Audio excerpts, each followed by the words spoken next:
Hello everyone, good morning. तो guys आज है ट्यूसडे और बच्चे स्कूल जा रहे हैं और उठकर मैं उनका लंच बनाने सीधे किचन में चली गई हूँ, क्योंकि बहुत ज़्यादा आज मुझे बहुत अच्छी नींद आई थी। सच बताऊँ तो मैं लेट हो गई हूँ उठने में, तो 6 बज गए हैं।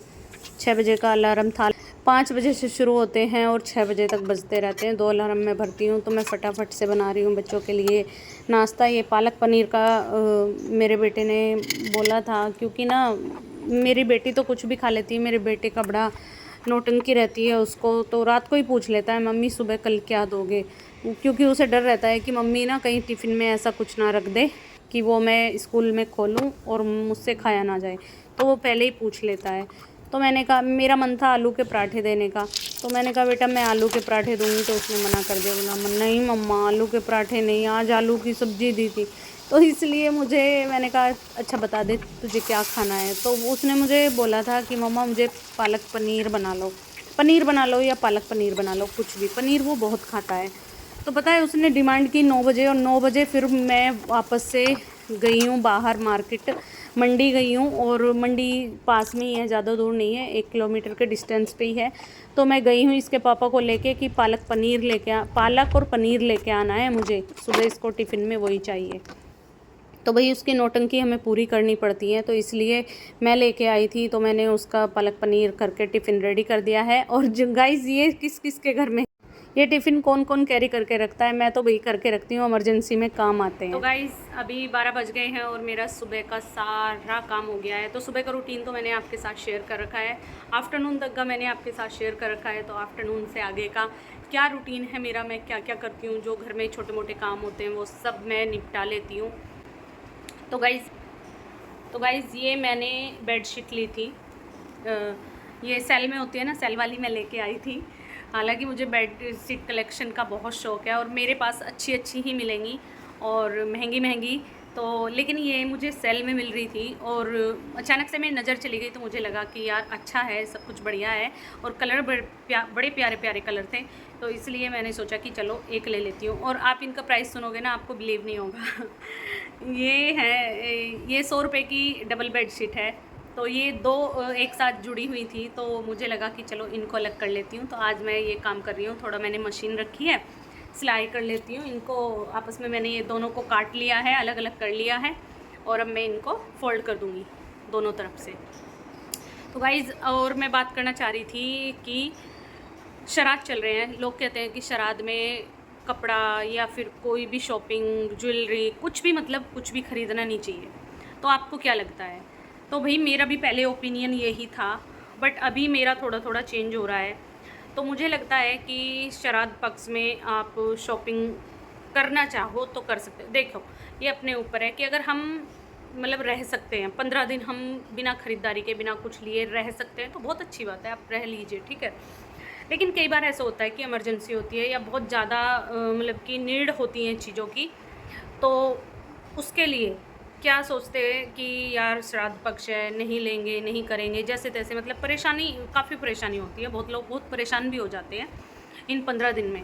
तो भाई मैं उनको बताना चाहती हूँ कि ऐसा कुछ नहीं है। पितृपक्ष को, श्राद्ध पक्ष को आप बिल्कुल भी हवा मत बनाओ, बिल्कुल भी उसे क्या कहते हैं ना कि जो हमारे श्राद्ध, जो ये पितृपक्ष होते हैं, पितृ हमारे पूर्वज होते हैं, जो हमारे बड़े बूढ़े थे वो पितृ होते हैं। तो वो आपको क्या लगता है कि जब आप खुश हैं परिवार में, या खुशी आ रही है आपके परिवार में, आप शॉपिंग कर रहे हो, कुछ अच्छा काम कर रहे हैं, तो कुछ ख़रीदारी कर रहे हैं, तो वो एक अच्छे का, पॉजिटिव का संकेत होता है, नेगेटिव का नहीं होता है।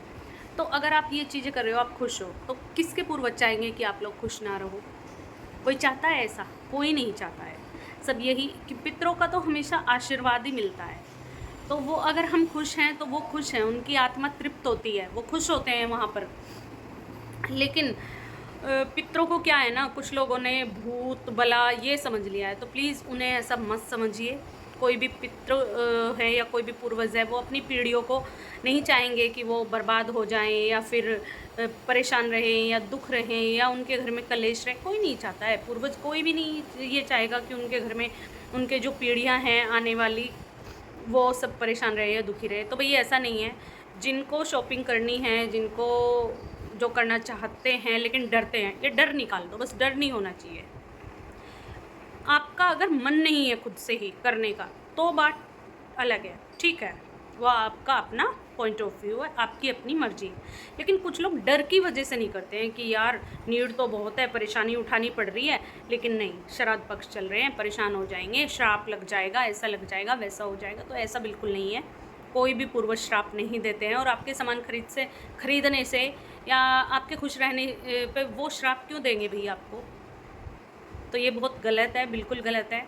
तो जिनका मन है वो कर सकते हैं शॉपिंग श्राद्ध में। तो मैंने ये बेडशीट ले ली थी, तो क्योंकि कई बार होता है कि श्राद्ध है, कुछ चीज़ हाथ से निकल गई कि श्राद्ध है, निकल गया, ऐसा कुछ नहीं है। जो भी आप कर रहे हो घर के भले के लिए, परिवार के भले के लिए, जो भी आप कर रहे हो वो सब अच्छा ही है, बस कुछ बुरा मत करो श्राद्ध में। अच्छा, एक चीज़ और, श्राद्ध में शॉपिंग से लोग जो है शॉपिंग का परहेज करेंगे, सामान की खरीदारी का परहेज करेंगे, हर चीज़ का परहेज करेंगे। लेकिन श्राद्ध में आपने देखा है कि बहुत लोग हैं, ज़्यादातर मैंने देखा है, ना ड्रिंक का परहेज करते हैं, ना मांस मच्छी खाने का परहेज करते हैं, लेकिन शॉपिंग का परहेज करना है कि कुछ खरीदना नहीं है। तो भाई अगर परहेज करना है तो कुछ पाप करने से बचो ना। पूर्वज तो उससे परेशान होंगे ना। आप घर में शराब पी रहे हो, मीट मच्छी खा रहे हो, फिर आप बीमार हो रहे हो, परेशान हो रहे हो, उससे परेशान होंगे ना। आपके खुश रहने से वो परेशान क्यों होंगे, वो आपको श्राप क्यों देंगे? तो प्लीज़ ऐसा बिल्कुल मत सोचिए। जिन चीज़ों का परहेज करना चाहिए उनका कर लीजिए। ये शॉपिंग, खुश रहना, खाना पीना, इनका परहेज मत कीजिए आप। एक चीज़ और है कि अगर इन चीज़ों पे ये इतना ही वो होता तो ये बाज़ार क्यों खुलते? 15 दिन तक ये बाज़ार भी नहीं खुलने चाहिए थे। अगर इतना सीरियस मैटर है ये कि श्राद्ध में कोई शॉपिंग नहीं कर सकता, कोई मतलब कुछ खरीद नहीं सकता है, कुछ गोल्ड की ज्वेलरी नहीं खरीद सकता है, पूजा नहीं कर सकता है, तो फिर तो कुछ भी नहीं करना चाहिए। बाज़ार भी बंद हो जाने चाहिए। बाज़ार ही क्यों खुलते हैं? बाज़ार भी तो, उन पे भी तो ताला लग जाना चाहिए। तो आपको क्या लगता है कि संसार चल जाएगा? पूरा बाज़ार, पूरी दुनिया 15 दिन के लिए घर में बैठ जाए तो क्या चल जाएगा काम? नहीं चलेगा ना। तो भई जब बाज़ार भी खुले हैं, सब खुले हैं, तो फिर परहेज, ये शॉपिंग का परहेज और ये सब बेकार है, ये मैं नहीं मानती। तो आप कर सकते हैं शॉपिंग, बेझिझक कर सकते हैं, कुछ नहीं होता है, आपके पूर्वज खुशी होते हैं। तो गाइज़ जिनका परहेज करना चाहिए उनका कीजिए। हाँ, बाल मत कटाइए आप, उसको मैं मानती हूँ, आप बाल मत कटाइए, और जो है नाखून वगैरह होते हैं वो मत काटिए। बाकी का आप जो परहेज करने के हैं देखो वो कीजिए, जो वर्जित है। ये कोई वर्जित नहीं है, ये मैं नहीं मानती कि ख़रीदारी करना। अब घर में राशन भी तो आ रहा है। कुछ लोग होते हैं ना कि 15 दिन का नहीं इकट्ठा ला के रखते हैं, हफ्ते का ला के रखते हैं, या 10 दिन का ला के रखते हैं, तो वो भी तो होता है। और फिर जब लास्ट श्राद्ध होता है तो वो अमावस्या को सभी पितरों का श्राद्ध मनाते हैं। तो अगले दिन जस्ट नवरात्रि होती है, तो नवरात्रि के लिए क्या नवरात्रि वाले दिन ही सब शॉपिंग करते हैं? नहीं करते ना, वो पहले कर लेते हैं ना, तो वो भी तो श्राद्ध का ही दिन है। तो मानो तो कुछ है, ना मानो तो कुछ भी नहीं है। कुछ लोग जो मानते हैं कि भाई ऐसा होता है, वैसा होता है, ठीक है, वो उनकी अपनी सोच है। बट अगर आप मेरी बात से एग्री करते हैं और सहमत है तो प्लीज़ कमेंट में बताना कि मैं सही हूँ या गलत हूँ। गलत हूँ तो भी मुझे कमेंट करके आप बता सकते हैं कि मैं क्यों गलत हूँ या मैं क्या गलत बोल रही हूँ, ये भी आप मुझे बता सकते हैं।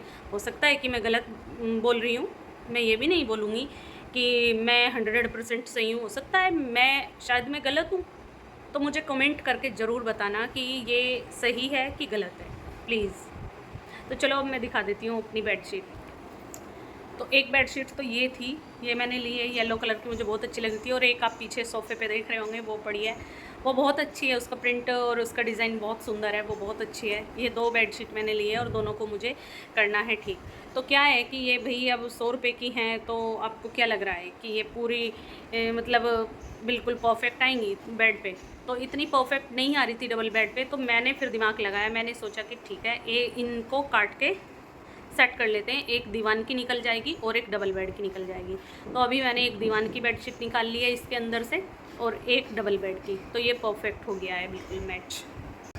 और ये काम करने के बाद ना मैं जाऊँगी, बाहर जाना है मुझे, तो बाहर मेरा पूजा का भी सामान ख़त्म हो रहा है, बाती वगैरह, धूप बत्ती, ये सब ख़त्म हो रखा है। तो मैं 15 दिन तक तो नहीं वेट कर सकती ना, कि 15 दिन श्राद्ध के बीत जाएंगे तब मैं बत्ती लेके आऊँगी। ये तो ज़रूरी है, ये तो मुझे लेके आना पड़ेगा, सामान ख़त्म है तो वो सामान लेके आना है। एक मैं बेटी की ड्रेस बना रही हूँ कि नीचे जो कपड़ा रखा है वो है, उसको मैं अभी नहीं दिखाऊंगी आपको, जब बन के पूरी रेडी हो जाएगी तभी दिखाऊंगी। वो मैं उसका गाउन जैसा कुछ बना रही हूँ नेट का, तो उसका भी मुझे सामान लेके आना है। तो ये काम करती हूँ मैं दोपहर के 12 बजे के बाद, जब मेरा पूरा काम हो जाता है तो 12 से 2:30 बजे तक मैं अपने ये काम निपटा लेती हूँ। कोई सिलाई का है, कोई कढ़ाई का है, या फिर कुछ और है, या कपड़ों का है, कुछ भी है, मतलब जो और बहुत सारे काम होते हैं ना एक लेडी के लिए घर में। सिर्फ झाड़ू पोछा बर्तन और रोटी तो नहीं होता, बहुत काम होते हैं, वो सब कर लेती हूँ। प्रेस करना होता है, ये सब मैं 2:30 बजे तक कर लेती हूँ। उसके बाद में, क्योंकि मैं बच्चों को लेने जाती हूँ, स्कूल से लेके आती हूँ उनको, फिर उनका लंच होता है, उनकी यूनिफॉर्म चेंज करना, उनके टिफ़िन लंच बॉक्स साफ़ करना, बहुत सारे काम होते हैं। और फिर मुझे जाके 3 से 5 बजे तक 2 घंटे उसके बीच मुझे मिलते हैं, उसमें भी मैं कुछ ऐसा ही कुछ लेके बैठ जाती हूँ करने के लिए। फिर 5 बजे से हम लोगों का रात का काम शुरू हो जाता है, जो सबके घर में होता है। तो सबका शायद सेम ही शेड्यूल होता है, रोज़ रोज़ व्लॉग इसी चीज़ का क्या बनाऊँ मैं। तो मेरा यही सब रूटीन है, यही सबका होता है। तो गाइज़, अगर आपको सही है, मेरे ब्लॉग आपको पसंद आते हैं, अच्छे लगते हैं, तो प्लीज़ लाइक कर दीजिए और चैनल को भी सब्सक्राइब कर लिया करो यार। तो गाइज़, बस यही मेरी छोटी सी दुनिया है और यही मेरी लाइफ है। तो पता नहीं कुछ लोगों को कैसा लगता है, बट मैं तो इसमें बहुत खुश हूँ, मुझे तो अच्छा लगता है। तो चलिए गाइज़, फिर मिलती हूँ एक किसी ऐसी छोटे मोटे से ब्लॉग को लेके, तब तक के लिए बाय बाय।